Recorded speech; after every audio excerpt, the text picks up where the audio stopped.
He could have been king.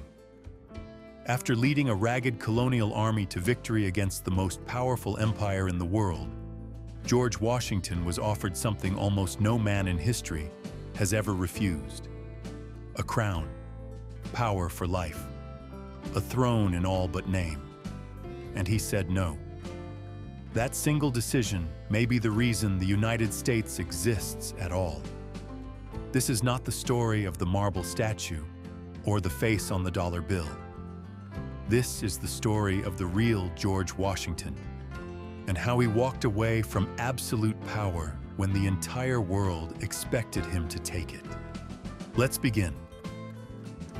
George Washington was born on February 22nd, 1732, in Virginia. He did not come from royalty, but he was not poor either. At 16, he became a surveyor. Walking through the wilderness of Virginia, mapping land few men dared to enter. This was his first training in survival. In 1753, at just 21, he was sent into the Ohio Valley. His mission was simple: deliver a message to the French. They refused, and a conflict began. A year later, he faced his first military disaster at Fort Necessity. Surrounded, outnumbered, he signed a surrender he could not even read. It was written in French. That moment stayed with him, not as defeat, but as a lesson. How to survive when everything goes wrong. Between 1755 and 1758, Washington fought in the French and Indian War. He rode into battle at the Monongahela. The British were destroyed. His commander was killed. 2 horses were shot beneath him. 4 bullets tore through his coat, but none hit his body. People called it luck or destiny. By the end of the war, he had earned something more powerful than victory: reputation. But he had also seen how Britain treated colonial officers as lesser men. In 1759, he married Martha Custis, and for a time, he lived a quiet life at Mount Vernon. But not for long, because tensions with Britain were rising, and war was coming again. In 1775, George Washington became Commander-in-Chief of the Continental Army. What he inherited was not an army. It was chaos, poorly trained men, short enlistments, no supplies, and they faced the British Empire. Early defeats were devastating. By late 1776, the army was collapsing. Then came Christmas night, 1776. In freezing rain, Washington crossed the Delaware River, 9 hours through ice and darkness, 9 miles into enemy territory. At dawn, he struck Trenton, then Princeton. The Revolution was alive again. But the hardest winter came at Valley Forge.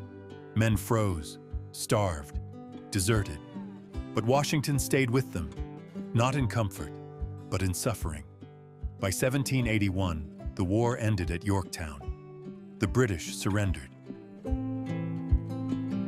After the war, something unexpected happened. The army was restless, unpaid, angry.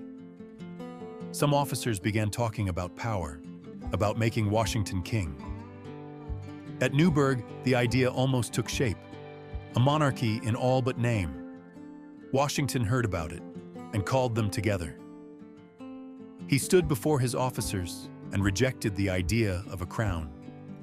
Then he paused and reached into his pocket. He put on his glasses. Most had never seen him wear them before. "Gentlemen," he said, "you will permit me to put on my spectacles. I have not only grown gray, but almost blind in the service of my country." The room broke. Men cried. The idea of monarchy died in that moment. In 1789, Washington became the first president of the United States, unanimously elected, twice. He built the office carefully, not to gain power, but to limit it. After 2 terms, he stepped down. No law forced him. He simply left. In his farewell address, he warned against division and permanent power. Then he returned to Mount Vernon, not as a ruler, but as a private man. George Washington died in 1799 at Mount Vernon, age 67. He asked for no spectacle, no glory, only dignity. He never wanted to be a king. He wanted a republic, and he gave everything to make it real. From a surveyor in the wilderness to the man who could have been king and refused. George Washington did not just lead a revolution. He defined what it means to give power back.